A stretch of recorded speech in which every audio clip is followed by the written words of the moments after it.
So hello guys, welcome back. মই জানো আপোনালোকৰ মন ইমান ভাল নহয় যিহেতু সকলোৱে গম পালে চাগে যে আমাৰ মাজত আৰু জুবিন দা নাই।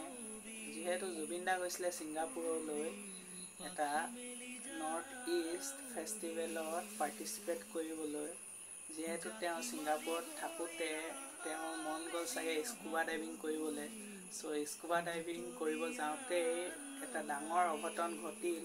অঘটনটো ঘটাৰ পিছত ছিংগাপুৰৰ পুলিচে আহি তেওঁক পানীৰ পৰা বাহিৰ উলিয়াই কিনে ওচৰৰে হস্পিটেল এটাত ICUত নি এডমিট কৰিলে। ডক্টৰ নিজৰ 100% দিও আধা ঘণ্টামানৰ পিছত গম পোৱা গ'ল যে জুবিন দা আৰু আমাৰ মাজত নাই।